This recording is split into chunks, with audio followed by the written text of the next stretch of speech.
اب کیا ہے کہ حدیث میں آتا ہے کہ نظر روح کا تعاقب کرتی ہے. اچھا. جی. اب جب روح نکل رہی ہے نا, آپ نے دیکھا ہوگا اکثر مردے ہوتے ہیں وہ یہ آنکھ کھل جاتی. وہ صحابی تھے انصاری, ان کی آنکھیں کھلی رہی. میرے آقا نے آنکھوں پہ ہاتھ رکھا, آنکھیں بند کر دی. فرمایا کہ جب روح نکلتی ہے تو نظر روح کا پیچھا کرتی ہے. اچھا. یعنی دیکھتی ہے روح کہ کہاں نکلی, کہاں جا رہی.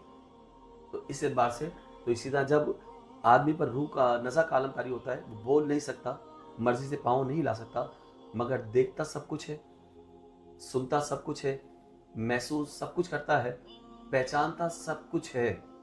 اور کیوں نہ ہو یار, آپ تو عجیب بات بتانے لگا آپ کو. انسان کی جو سننے کی طاقت, 5 سینسز جو ہے ہمارے حواس خمسہ, انسان جب ماں کے پیٹ میں بھی ہوتا ہے نا, تو وہ ظاہر سی بات چھو نہیں سکتا, چکھ نہیں سکتا, دیکھ نہیں سکتا, ہے نا. باقی جو 4 حواس ہیں وہ کام نہیں کر سکتا, مگر سننے کی حص باقی ہوتی ہے. بچہ ماں کے پیٹ میں سنتا ہے, اور سائنس نے پروف کر دیا ہے. اور سننے کے لیے نا انسان, جیسے اصحاب کہف غار میں رہے, ترسوس ترکیہ کے اندر, تو وہاں کیا ہے کہ اصحاب کہف کی غار بھی ہے بتایا جاتا ہے. تو وہاں پر کہا جاتا ہے کہ قرآن کہہ رہا ہے کہ ہم نے ان کے کانوں پہ پردے ڈال دیے. اچھا. پردے تو آنکھوں پہ ڈالتے ہیں, کانوں پہ کیوں؟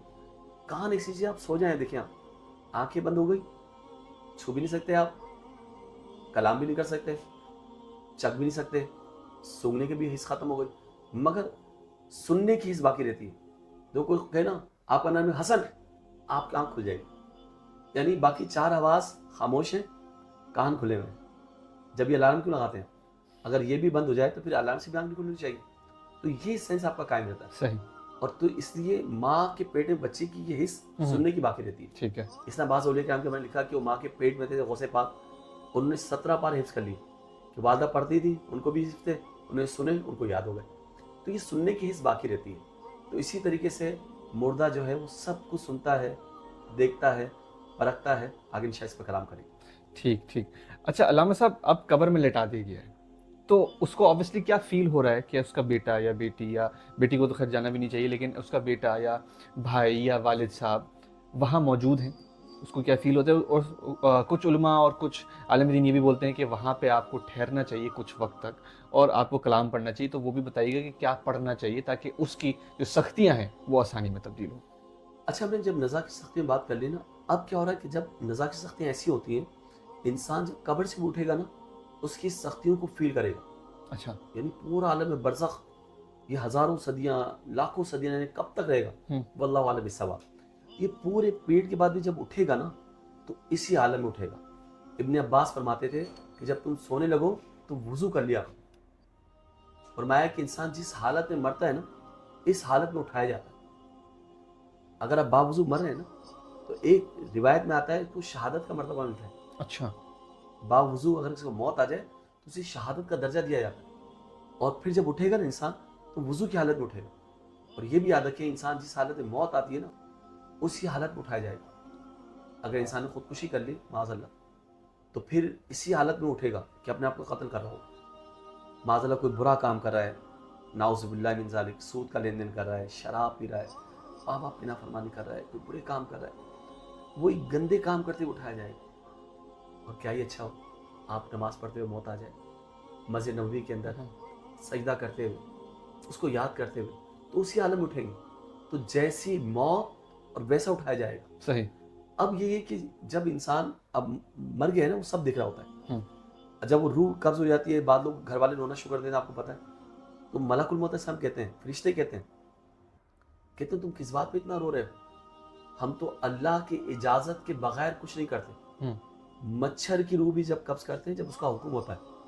فرمایا کہ نہ میں نے اس کا رزق کھایا, نہ اس کی عمر گھٹائی, اور نہ اس کا وقت مقرر کو کم کیا. یہ تو اللہ کے فیصلے ہیں, تقدیر میں لکھا جا چکا ہے, کتنا رزق ہوگا, کہاں مرے گا, کہاں موت آئے گی, وقت کیا ہوگا, سب کچھ لکھا جا چکا ہے. تو اس میں فرشتوں کا کوئی قصور نہیں. ٹھیک. اب جب قبر میں رکھ دیا گیا تو یاد رکھیں, وہ میں نے آپ کو کہا کہ جب بلکہ وہ تختہ غسل پہ ہوتا ہے نا, جب بھی پہچانتا ہے مجھے غسل کون دے رہا ہے. اچھا, اس کو پہچان رہا ہوتا ہے کہ مجھے غسل کون دے رہا ہے. ٹھیک. میرا سگا بیٹا ہے یا کوئی غسال ہے, کون ہے, سب پہچانتا ہے. یہاں تک کہ جب مردے کا ہاتھ اٹھایا جاتا ہے نا, یوں چھوڑ دیا جائے, مردہ چیخ کر کہتا ہے کہ میرا ہاتھ آہستہ رکھو, ابھی تک مجھے نزا کی سختیاں محسوس ہو رہی ہیں، ابھی تک موت کی سختیاں محسوس ہو رہی ہیں۔ بعضوں نے پاؤں اٹھاتے ہی پٹک دیا، یوں اٹھایا پھینک دیا، بعضوں سے پانی سے یوں کر دیتا۔ تو تھوڑی احتیاط کرنی چاہیے کہ مردے کو بھی تکلیف ہوتی ہے۔ پانی کا بھی موسم کے اعتبار سے رکھنا چاہیے، نہ بہت ٹھنڈا ہو نہ بہت گرم ہو۔ موسم اگر بہت سرد ہے تو پانی ایسا ہو کہ جس سے عام نہاتے ہیں، تو اسی طرح غسل کے پانی کو رکھنا چاہیے کہ ٹھیک، جس طرح عام بندے غسل کرتے ہیں ایسے مردے کو غسل دینے میں احتیاط کرنی چاہیے۔ اب رہی بات جب قبر میں رکھ دیا جائے، وہ دیکھتا ہے مجھے کون اتارا ہے قبر کے اندر۔ اچھا بات ہو کہ اس کے بند ہوتے ہیں، باندھے جائیں گے تو کیا ہوگا، پاؤں کے بند کھول لیں۔ بہتر یہی ہوتا ہے کہ جب مردے کو قبر میں اتارا جائے تو اس کے ناک کے اندر اگر روئی ہے کان میں تو نکال دی جائے، اس کے بندے تو ڈھیلے کر دیے جائیں، پاؤں کے وہ بھی ڈھیلے کر دیے قبر میں۔ اس کی وجہ بیان کی کیونکہ قبر میں جو ہے نا وہ مردہ اٹھ کر بیٹھتا ہے تو سوال جواب شروع ہوتے ہیں، صحیح ہے۔ اچھا، تو اس لیے آسانی اٹھ کے ہو۔ بیٹھتا ہے، ہاں، قبر کے اندر بٹھایا جاتا ہے اس کو، ٹھیک ہے، یہ روایتوں میں آتا ہے۔ اب اس کو بٹھایا بھی آتا ہے، سوال جواب ہوتے ہیں۔ اب یہ لیکن مردہ اس کا محتاج نہیں کہ بندہ ہوا ہے تو اس کو بیٹھنے میں اٹھنے میں تکلیف ہو رہی ہے۔ یہ سارا عالم برزخ ہے، اللہ کے لیے سارے کام آسان ہیں، بے شک، لیکن افضل یہ ہوتا ہے جس علماء نے لکھا کہ جب جائیں تو اس کے جتنے بند ہیں اس کو ڈھیلا کر دیں تاکہ آسانی رہے۔ اسی طرح بلکہ ایک حدیث میں یہاں تک ہوتا ہے کہ جب اس کو دفنا کر نکلتے ہیں نا تو ان کے قدموں کی آہٹ کو سنتا ہے۔ دیکھیں اس کے کان کتنے وہ کہ لوگ پلٹ رہے ہیں، اس کے قدموں کی آہٹ کو سن رہا ہے۔ اب میں آپ سے پوچھنے لگا ہوں، جب قدموں کی آہٹ کو سن رہا ہے اس کو پتہ نہیں ہوگا مجھے سلام کون پیش کر رہا ہے، قرآن کون پڑھ رہا ہے، یا قبر پہ اذان کون دے رہا ہے، یا پھر میرے لیے دعائیں کون کر رہا ہے۔ میرا سگا بیٹا سرہانے پہ ہے، دوسرا بیٹا میرے پاؤں کے پاس ہے، یہ سورہ بقرہ کا پہلا رکوع پڑھ رہا ہے، وہ سورہ بقرہ کا آخری رکوع پڑھ رہا ہے، وہ اتنی دیر بیٹھا ہوا ہے کہ یار میرے باپ کو انسیت رہے۔ اور یاد رکھیں کہ مردے کو سب خبر ہوتی ہے، جس سے وہ پیار کرتا ہے وہ چاہتا ہے کہ یہ قبر پہ زیادہ بیٹھا رہے، انسیت ہوتی ہے، یہ میرا بیٹا ہے، مجھے محبت ہے اسے، اس کی خواہش ہوتی ہے میرا بیٹا بیٹھا رہے، مجھے اصالِ ثواب کرتا رہے اور میرے لیے کوئی صدقہ جاریہ بن جائے، اس کو طلب ہوتی ہے۔ ایک روایت میں آتا ہے کہ ہر جمعرات کو روحیں گھروں کو پلٹتی ہیں اور کہتے ہیں میں اصال کروں۔ اچھا، اصال کرتے ہیں تو ان کو دعائیں دیتی چلی جاتی ہیں۔ بعض روایت میں دعائیں اگر وہ اصال نہیں ہوتا تو روحیں وہاں سے مایوس ہو کے پلٹتی ہوئی چلی جاتی۔ تو اس لیے سب کچھ پہچانتے ہیں، رشتہ ٹوٹتا نہیں ہے، تعلق برقرار رہتا ہے، اور یہ سب پتہ چلتا ہے کہ کون حاضر ہو رہے ہیں کون غیر حاضر ہو رہے ہیں۔ صحیح، بلکہ مومن کے بارے میں یہاں تک حدیث میں ارشاد ہوتا ہے کہ جب انسان کو قبر میں لٹا دیا جائے نا، جب دفنا کر چلے جاتے ہیں تو ایک نہایت ہی حسین و جمیل نوجوان کی شکل میں اس کے اعمال آتے ہیں، اتنا حسین ہوتا ہے کہ مردے کو انسیت ہوتی ہے۔ کہا تم کون ہو؟ کہا میں تیرے نیک اعمال ہوں، تو نے مجھے اختیار کیا، اچھے اعمال اختیار کیے، آج میں تیری انسیت کے آیا ہوں اور قیامت تلک تیرے ساتھ رہوں گا، اچھا، تاکہ تجھے مجھ سے انسیت رہے کہ تو نے اچھے اعمال کیے۔ اور ایک روایت میں یہاں تک آتا ہے کہ انسان جب قبر میں لیٹتا ہے تو وہاں پر ایک تو روح کو دیکھتا ہے، اور فرشتوں کو دیکھا، فرشتوں کو دیکھنے کے بعد انسیت ہوئی، اور پھر فرشتے جب سوالات پوچھ لیتے ہیں تو کہہ کے چلے آتے ہیں کہ نم کنوماتی عروس، ایسے سو جا جیسے پہلی رات کی دلہن سوتی ہے، پہلی رات کی جو دلہن سوتی ہے نا اس طرح سو جائے۔ تو یہ پہچان ہے، اللہ تعالیٰ اس پہچان کو بھی قائم رکھے، رشتے تعلق ٹوٹتے نہیں ہیں، یہ خبر پہنچتے رہتی ہے۔ صحیح۔ اچھا علامہ صاحب، بہت سارے ایسے واقعات بھی آتے ہیں کہ کسی کا ایکسیڈنٹ ہو گیا، یا کوئی سمندر میں گر گیا، یا کوئی بیچارہ جس طرح سے فلسطین کے اندر بم دھماکے ہو رہے ہیں، کسی کی لاش جو ہے وہ قبر تک نہیں پہنچی، تو اس کا کیا حساب کتاب ہوگا، اس کا کس طریقے سے پورا سسٹم ہوگا؟ دیکھیے میں نے آپ کو پہلے بتایا تھا کہ عالم 5 ہوتے ہیں نا، عالم ارواح، عالم دنیا، عالم برزخ، عالم حشر، عالم آخرت، یہ 5 عالمین ہیں۔ تو یہ سمجھیں کہ مرنے کے بعد سے لے کر قیامت تلک یہ پورا پیریڈ جو ہے نا یہ عالم برزخ ہے۔ ٹھیک ہے، برزخ کی لغوی معنی ہے، قرآن میں لفظ استعمال ہوا یہ برزخ، اس کا مطلب آڑ، یعنی ہمارے اور ان کے درمیان ایک پردہ آ جاتا ہے، ایک آڑ آ جاتی ہے، ہمیں پتہ نہیں چلتا۔ تو یہ عموماً ہم کہتے ہیں عذاب قبر، کیوں کہتے ہیں کہ عموماً دفنایا جاتا ہے مسلمانوں کے اندر، اس لیے ہم کہتے ہیں عذاب قبر۔ ورنہ آپ دیکھیں ہندوؤں کے اندر ان کو جلا دیا جاتا ہے، ان کی راکھ بہا دی جاتی ہے، جلا دیا گیا، راکھ بھی بہا دی گئی، کیا بچا؟ تو یہ اصل میں عالم برزخ ہے، موت کے بعد سے لے کر میدان محشر تک یہ پورا پیریڈ عالم برزخ ہے۔ اور ایسا نہیں کہ عذاب قبر اسی کو ہوگا جو قبر کے اندر ہوگا، ایسا نہیں۔ تو یہ عالم برزخ ہے، عذاب برزخ ہوگا۔ اب خواہ کسی شے نے کسی کو کھا لیا، چبا لیا، بوٹی بوٹی کر دی، ہڈی توڑ دی، وہ تو پیٹ میں، تو سمجھے شیر کا جو پیٹ ہے نا وہ اس کے لیے عذاب برزخ ہے. یعنی سمجھو عذاب قبر جو ہوگا وہ شیر کا پیٹ, کسی مچھلی نے کھا لیا یا سمندر اس کی راکھ بہا دی, تو اللہ کے لیے کیا مشکل ہے؟ جو راکھ بہا دی اس کو اللہ پھر جمع کر دے. صحیح بات. جو میدان محشر میں اٹھائے گا اللہ تعالیٰ, تمہیں ہمیں مٹی سے بنایا, اسی میں لٹائیں گے اور پھر اسی سے تمہیں اٹھایا جائے گا, تو اس کے لیے کیا مشکل ہے؟ تو بہرحال عالم برزخ اسے کہا جاتا ہے کہ اب جب ایکسیڈنٹ ہو, چاہے بم دھماکے ہو, چاہے وہ مٹی کے اندر مل گئے یا شیر نے کھا لیا یا ہوا میں اڑا دیا گیا یا پانی میں بہا دیا گیا, جو کچھ بھی ہو, تو یہ سمجھے برزخ ہے اور اس کی مختلف صورتیں ہیں. ٹھیک ہے. اور اللہ کے لیے کچھ مشکل نہیں ہے ان کو جمع کر دے. صحیح. جب وہ قیامت میں اٹھا سکتا ہے تو ابھی تو مرا ہی ہے, تو کہیں بھی اس کے لیے سوالات جوابات ایسے ہی ہوں گے, ہر چیز کے اندر اسے ہوں گے جو سوالات ہیں. ٹھیک ہے. ٹھیک ٹھیک ہے. اب سوالات کی بات ہو ہی رہی ہے تو یہ ذرا بتائیں, جب قبر میں انسان جاتا ہے تو جو سوالات ہیں اگر اس کے صحیح جوابات اس کے لبوں سے نکل گیا تو کیا حالات ہوں گے, اور اگر غلط جواب نکل گئے تو کیا حالات ہوں گے؟ دیکھیں یہ تمام باتیں جو ہے نا یہ معمول ہوتی ہیں اس انسان کے اعمال پر. ٹھیک ہے. اور اللہ اس سے کتنا راضی, یہ ساری باتیں اس پہ معمول ہوتی ہیں. اب دیکھیں آپ کو بھی پتہ ہے 3 سوال ہوں گے, مجھے بھی پتہ ہے, پیپر آؤٹ ہو چکا ہے, تو یہ یاد کر لیں ہم. لیکن کیا ہے کہ انسان کے اعمال اس کو یاد کرواتے ہیں. ٹھیک. اب دیکھیں کلمہ زندگی میں پڑھتے ہیں, بعض لوگوں سے کلمہ زبان سے ادا ہو جاتا ہے مرتے پر, بعض سے ادا ہی نہیں ہوتا. بعض لوگ کیا وجہ ہے, کلمہ تو زندگی میں پڑھا, تو اصل میں ان کے اعمال کی شامت بھی ہوتی ہے. ٹھیک ہے. کچھ اچھے اعمال کا نتیجہ جو ہوتا ہے نا, اچھے اعمال کا نتیجہ اچھا ہوگا, برے اعمال کا نتیجہ برا ہوگا. جنت میں جانے والے اعمال ہیں اور دوزخ میں جانے والے اعمال ہیں. اب سوال جواب پر بھی یہی بات ہے, انسان نے جیسی زندگی گزاری ہے نا, اب میں کہتا ہوں کہ جیسی زندگی ویسی موت. ایسا نہیں کہ آپ زندگی گزاریں فرعون کی طرح اور جناب موت آئے جناب موسیٰ کی طرح, پوری زندگی گزرے آپ کی یزید کی طرح اور موت چاہ رہے مولا حسین کی طرح, ایسا نہیں ہے. جیسی زندگی ویسی موت. اب یہ سوال جواب کا بھی پورا دائرہ اسی آپ کے اعمال پر ہے. ٹھیک ہے. اب پوچھا گیا من ربک ما دینک ما کنت تقول فی حق هذا الرجل, دنیا میں ان کے بارے میں کیا کہتا تھا؟ سب کو پتہ ہے هذا نبینا محمد رسول اللہ صلی اللہ علیہ وسلم, سب کو پتہ ہے, مگر وجہ کیا ہے؟ زبان کیوں لڑکھڑا رہی, کیوں آواز نہیں آ رہی؟ تو یہ اعمال کا نتیجہ ہے.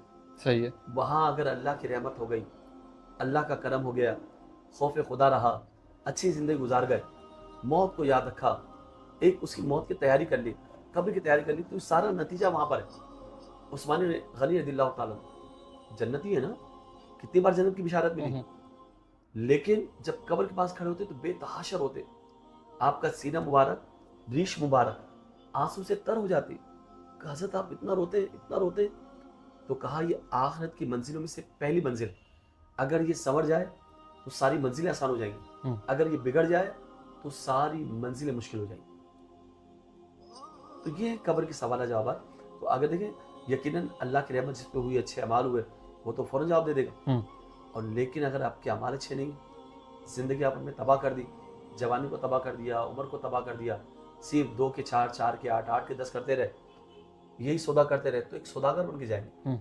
کیا ہی اچھا ہو متقی بن کر, صالح بن کر, پاک باز بن کر اس کو راضی کرتے موت آئے, تو سوال کے جوابات بھی آسان ہوں گے. یاد رکھیے کہ بظاہر یہ قبروں کے تودے ایک جیسے نظر آتے ہیں نا, مگر ان کے اندر کا معاملہ ایک جیسا نہیں. کسی قبر جنت کے باغوں میں سے ایک باغ ہے اور کسی قبر جہنم کے گڑھوں میں سے گڑھا ہے. ٹھیک ہے. یہ ساری بات اللہ کی رضا ہے, یہ آپ کے اعمال کا نتیجہ ہے. تو اب یہی ہے, کسی میں جنت کی کھڑکی کھول دی جاتی ہے اور کسی قبر میں جہنم کی کھڑکی کھول دی جاتی ہے. ڈرنا چاہیے کہ اب آپ کے سوالات جوابات کیا ہیں. یقیناً اللہ کا کرم ہوگا تو انشاءاللہ آسانی ہوں گی, حضور کے کرم سے انشاءاللہ تعالیٰ بہت آسانی ہوگی. ٹھیک ہے. اچھا, اگر غلط جوابات دے دیے تو کیا عذاب ہمیشہ رہتا ہے؟ دیکھیں اس کے اوپر بھی 2 باتیں ہیں. بعض لوگ ایسے ہیں کہ گناہ گار میت میں داخل ہوں گے اس امت کے, لیکن جب اٹھیں گے تو بخشائے ہوں گے, کیونکہ ہر انسان پوری امت کے لیے دعا کرتا ہے. آپ بھی, میں بھی, اللہ پوری امت میں محمدی کو بخش دے. آمین. تو ان دعاؤں سے حصہ ملتا ہے. کچھ آپ نے دیکھا ہوگا اقطاب, اوتاد, اغواس, اولیاء کرام, یہ قبرستان جاتے رہتے ہیں, دعا کرتے ہیں. جیسے ابو قلابہ کہتے ہیں میں قبرستان میں تھا, میری آنکھ لگ گئی, کیا دیکھتا ہوں کہ قبروں سے نا مردے نکل رہے ہیں اور ایک طرف جمع ہو رہے ہیں, سارے قبروں نکل رہے ہیں, جمع ہو رہے ہیں, ہاتھوں میں ان کے نور کے طباق ہیں. میں نے پوچھا کیا محشر قائم ہو گیا؟ کہا نہیں محشر قائم نہیں ہوا, اب یہاں سے ایک اللہ کا ولی گزرا ہے, اس نے سورہ اخلاص پڑھی, ہمیں احسال کر دیے, تو پہاڑوں کے برابر جو اجر ملا ہے وہ آپس میں تقسیم کر. تو بعد دفعہ یہ بھی سچویشن ہوتی ہے, بعد دفعہ اولاد صدقہ جاریہ ہوتی ہے, بچہ حافظ قرآن بن جائے, عالم دین بن جائے, یا حج بدل کر لیا یا کوئی اور عمل کر لیا اس کا ثواب پہنچ جاتا ہے. تو اب جواب غلط دیا تو یہ میں نے کہا یہ بھی اللہ کی رضا ہے.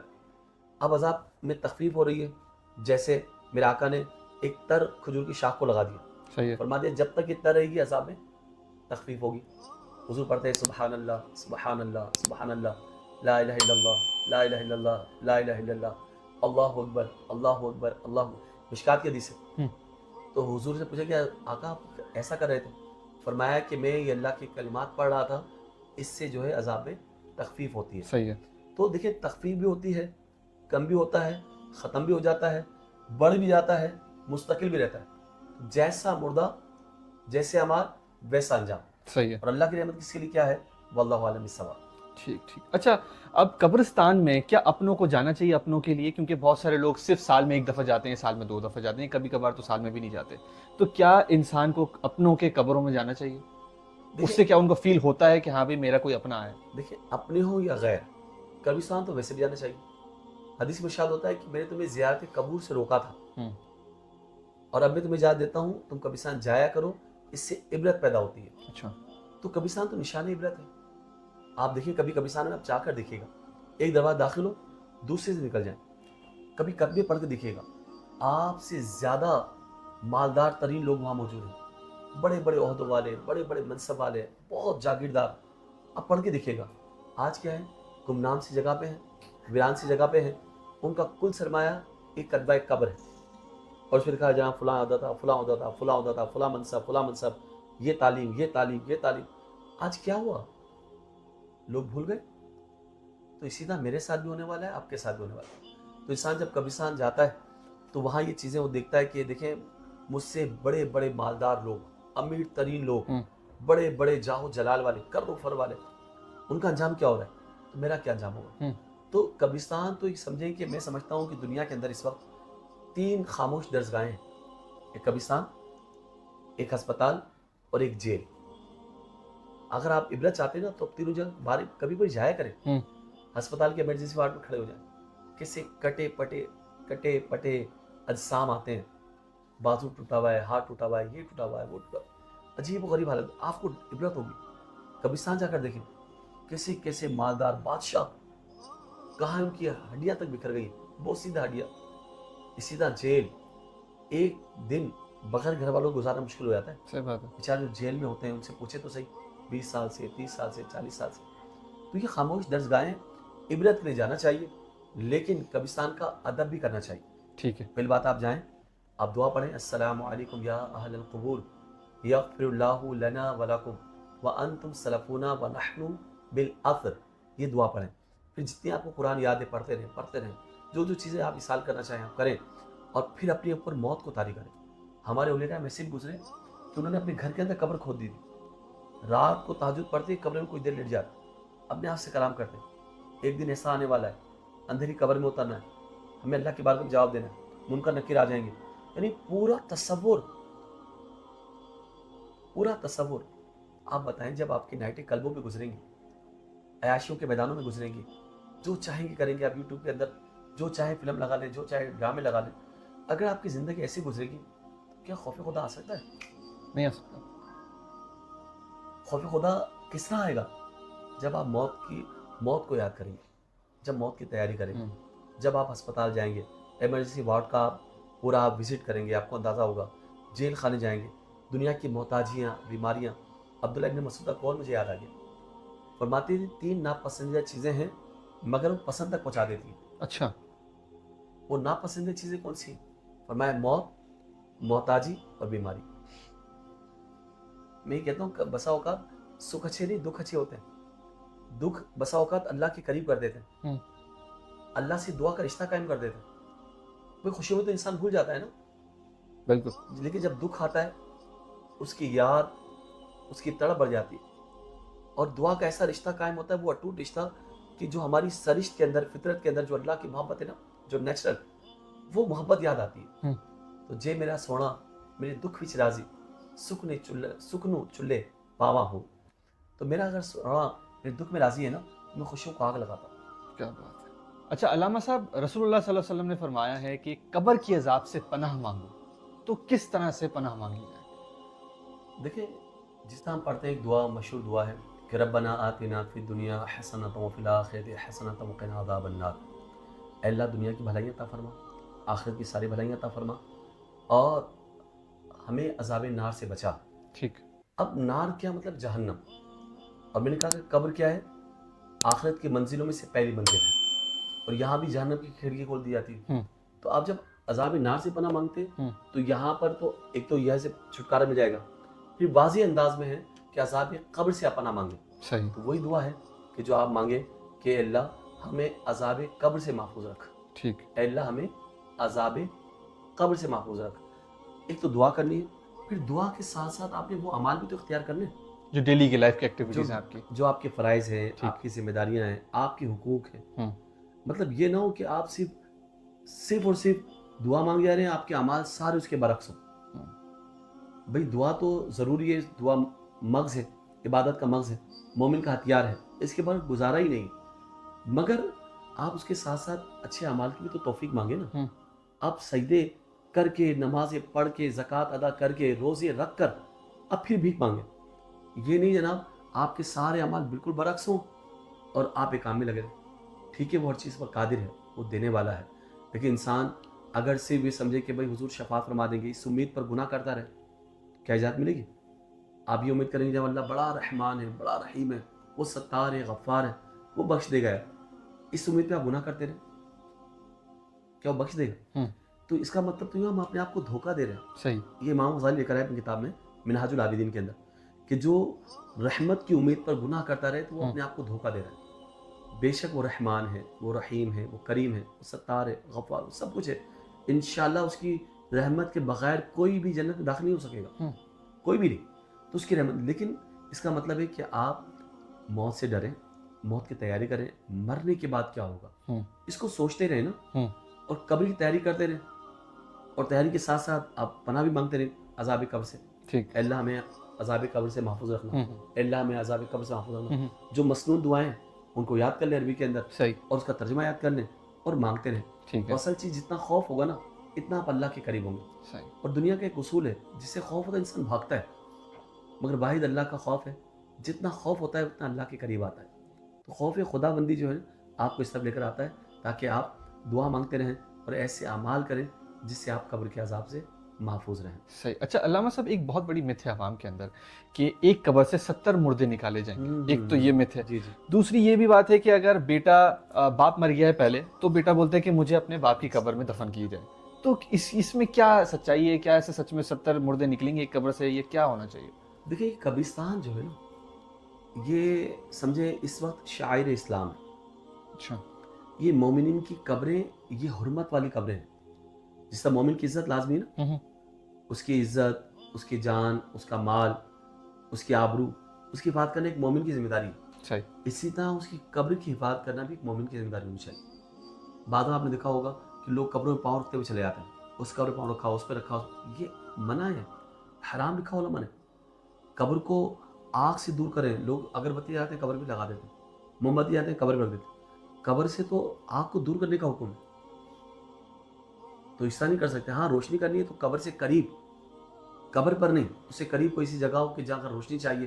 بعد گاؤں ہوتے ہیں، دیہات ہوتے ہیں، وہ لائٹس نہیں ہوتی، تو آپ ضرورت کے تحت آگ جلا سکتے ہیں، لیکن قبر سے تھوڑا دور. روشنی کیوں چاہیے؟ بعد دفعہ اندھیرے میں رات میں لوگ جاتے ہیں. اچھا ٹھیک. اس لیے کبھی ضرورت ہو، جیسے شب برات میں ہمارے جانے کا معمول ہے. اسی طریقے سے یہ آپ نے کرنا ہے. دوسری بات، قبروں کا تحفظ ہونا چاہیے، خاص طور بارش جب زیادہ برسے نا، آپ دیکھو بعض قبریں منہدم ہو جاتی ہیں، دھس جاتی ہیں، بعد وہ باقیات نظر آتی ہیں، کفن نظر آ رہا ہوتا ہے، تو لوگ جاتے ہی نہیں. تو میں کہتا ہوں ایسے قبرستان ہو جہاں بارشیں بہت زیادہ برس جائیں تو انسان کو چاہیے قبرستان میں جا کر دیکھیں کہ ان کے پیاروں کی قبریں کھل تو نہیں گئی. اچھا قبر کشائی کرنا، یاد رکھیے گا آپ نے کہا ایک ہی جگہ دوسرا مردہ ڈال دیں، تیسرا آ جائے. ہمارے یہاں بھی کراچی میں بہت ساری جگہ پر ایسا ہے، وہ کہتے ہیں جناب بھائی قبرستان میں جگہ فل ہو گئی، اب کیا کریں؟ فل ہے، اب کیا کریں؟ کہتے ہیں کہ وہ اچھا دادی کی قبر ہے اس میں دفن کر دو، ان کی وصیت ہے بابی قبر میں دفن کرنا. یہ قبر کشائی کرنا، قبر کو کھولنا، یہ حرام ہے. حرام ہے. حرام. تختے ہٹانا، قبر کو دیکھنا. دیکھیں یہ عالم برزخ ہے، یہ اللہ نے پردہ رکھا ہے، یہ ایک آڑ ہے. ایک مومن کے اللہ نہ کرے کہیں ایک کھول جائے، اللہ نہ کرے قبر والوں پہ کیا ہو رہا ہے، کہیں عذاب ہو رہا ہے، کہیں کیا کچھ ہو رہا ہے.